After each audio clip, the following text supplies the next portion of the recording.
Hello friend. I hope you are doing well. Friend, मैं इस छोटी सी एक वीडियो है जिसमें मैं list of United Nations international years इसको डिस्कस करूंगा। ये एक्चुअल में जीके के स्टैटिक पोर्शन में आजकल हर एक एग्जाम में पूछ लेता है, जैसे एमबीए, बैंक, रेलवे, एसएससी कि कौन सा ईयर किसके लिए यूनाइटेड नेशन ने डिजिग्नेट किया था, जिसमें एक से दो क्वेश्चन आपको मिल जाते हैं। मैं इसमें 2024 से और 2003 तक के सारे इम्पोर्टेंट ईयर को इंक्लूड किया है। एक्चुअल में ये 1959 से यूनाइटेड नेशन ने ये डेजिग्नेशन शुरू किया था कि हर एक साल को किसी न किसी बर्निंग इशू के साथ उसको डेजिग्नेट करना, मतलब उसके साथ घोषित कर देना, सो दैट कि ग्लोबल इम्पोर्टेंस उसकी हो और उस मेजर इशू को डिस्कस किया जा सके। तो इसमें हमारा पहला जो ईयर है वो है 2024 का। 2024 को यूनाइटेड नेशन ने इंटरनेशनल ईयर ऑफ कैमलिट से कैमलिट डेजिग्नेट किया है। अब कैमलिट क्या है एक्चुअल में? कैमलिट जो है, जैसे कैमल जो होता है, तो कैमल टाइप के जो भी एनिमल होते हैं जिनकी बहुत ही हार्श लाइफ होती है, जिनके जो स्टमक में 3 चैम्बर होते हैं, तो ऐसे सारे एनिमल जो आते हैं वो कैमलिट्स फैमिली में आते हैं। तो इसको इनके जो लाइफ में जो हर्डल है, जो परेशानियां, उसको डिस्कस करने के लिए, उस मेजर इशू को ग्लोबल इम्पोर्टेंस देने के लिए 2024 को यूनाइटेड नेशन ने इंटरनेशनल ईयर ऑफ कैमलिट घोषित किया है। ओके।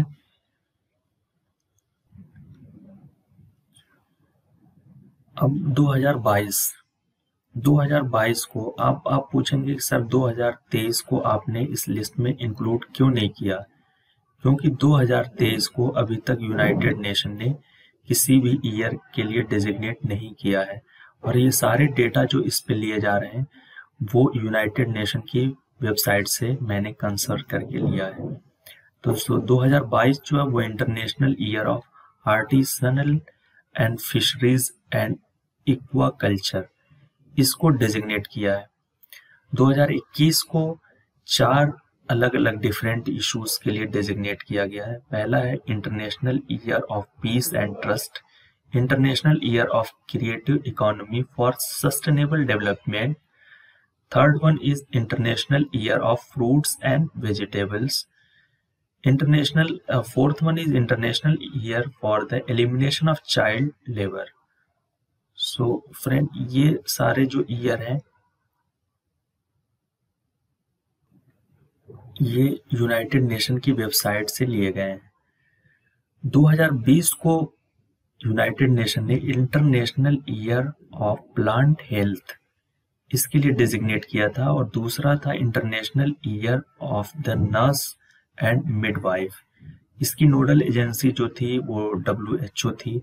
एक्चुअल में यूनाइटेड नेशन के जो स्पेशलाइज्ड एजेंसीज होती हैं वो भी जो अलग अलग इंटरनेशनल ईयर डेजिग्नेट करती हैं।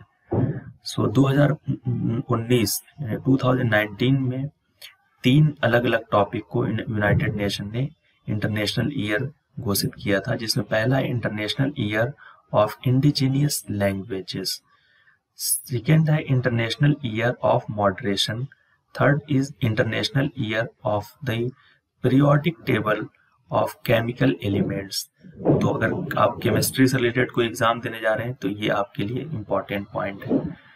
2016 को इन्होंने यूनाइटेड नेशन ने डेजिग्नेट किया था international year of sustainable tourism for development. 2015 को 2 अलग अलग टॉपिक के लिए डेजिग्नेट किया गया था। इसमें पहला था international year of light and light based technologies, जैसे सोलर है, ये भी एक लाइट बेस्ड टेक्नोलॉजी है, तो उसको डेजिग्नेट किया गया था ऐसी टेक्नोलॉजीज के लिए। सेकेंड था इंटरनेशनल ईयर ऑफ सॉइल, मतलब कि मिट्टी की। 2014 को अलग अलग 4 टॉपिक के लिए डेजिग्नेट किया गया था, जिस 2014 का पहला जो डिजिग्नेशन था वो international year of solidarity with Palestinian people. ने फिलिस्तीन के लोगों के साथ, जो पैलेस्टीनियन पीपल है, उनके साथ सॉलिडरिटी शो करने के लिए इस ईयर को डेजिग्नेट किया गया था। दूसरा इसमें टॉपिक था international year of small island developing states. Third one was international year of crystallography and fourth one was international year of family farming, यानी फैमिली फार्मिंग को भी डेजिग्नेट किया गया था। इसकी नोडल एजेंसी जो थी वो FAO थी। 2013 में इन्होंने 2 इंटरनेशनल ईयर घोषित किए थे। पहला था international year of water cooperation, second one was international year of quinoa and 2012 इसमें भी 2 अलग अलग डिफरेंट टॉपिक के लिए डिजिग्नेट किया गया था। पहला इसमें था international year of cooperatives, second one was international year of sustainable energy for all, sustainable energy सबके लिए। उसके बाद 2011 को इन्होंने 3 अलग अलग डिफरेंट टाइप में टॉपिक्स के लिए डिजिग्नेट किया था, जिसमें पहला था international year for people of African descent, African जो डिसेंडेंट पीपल हैं उनके लिए इस ईयर को डेजिग्नेट किया था। Second one was international year of chemistry, chemistry के टॉपिक के लिए इम्पोर्टेंट है, या केमिस्ट्री का रिलेटेड जो एग्जाम है उसके लिए इम्पोर्टेंट है। उसके बाद third one was international year of forest, forest environment से रिलेटेड ये एक इम्पॉर्टेंट पॉइंट है, ये इम्पॉर्टेंट डेजिग्नेशन है। ये किसी भी एग्जाम में पूछ सकता है कि फॉरेस्ट ईयर, इंटरनेशनल ईयर कब घोषित किया गया था bye the United nation.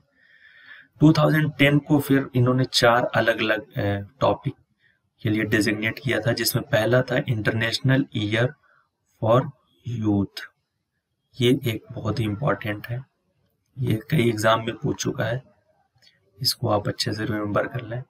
Second one was international year for the rapprochement of cultures and third one was year of biodiversity. This is also very important कि biodiversity किस year में घोषित किया गया था by the United Nations. International year of the seafarer, seafarer को designate करने के लिए 2010 को टॉपिक बना। फ्रेंड, आपने इसमें देखा होगा कि 2018 को 2018 को भी कोई भी ईयर डेजिग्नेट नहीं हुआ था, यानी बाय द यूनाइटेड नेशन, तो इसलिए इसको मैंने इंक्लूड नहीं किया है। उसके बाद आता है 2009 में जो यूनाइटेड नेशन ने international year of human rights learning इसके लिए डिजिग्नेट किया था। It is also very important, ये कई बार एग्जाम में पूछ चुका है कि ह्यूमन राइट्स लर्निंग ईयर कब डेजिग्नेट किया गया था, यानी किस ईयर को बाय द यूनाइटेड नेशन। 2008 को by the United Nation international year of planet earth, यानी अर्थ के बारे में जागरूकता लाना और इससे रिलेटेड जो इश्यूज हैं उसको डिस्कस करना 2008 को डेजिग्नेट किया गया था। 2006 को international year of desert and desertification इसके लिए घोषित किया गया था।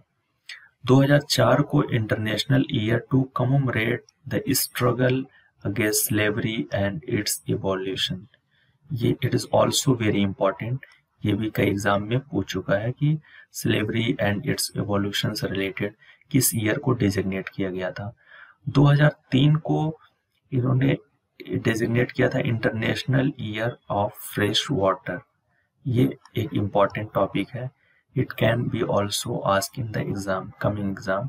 सो फ्रेंड, आपके रेलवे के एग्जाम चल रहे हैं और जब तक आज मैं जब ये वीडियो शूट कर रहा हूँ इस टाइम तक यूनाइटेड नेशन ने 2024 तक के ईयर को डिक्लेयर किया है अलग अलग डिफरेंट टॉपिक को से रिलेटेड। तो मैंने 2003 से 2024 तक के सारे ईयर को इंक्लूड कर दिया जो भी इम्पोर्टेंट थे। Okay friend, so all the best for your exam. और फ्रेंड, चैनल को लाइक करें, सब्सक्राइब करें और अपने फ्रेंड में, दोस्तों में भी शेयर कर दें।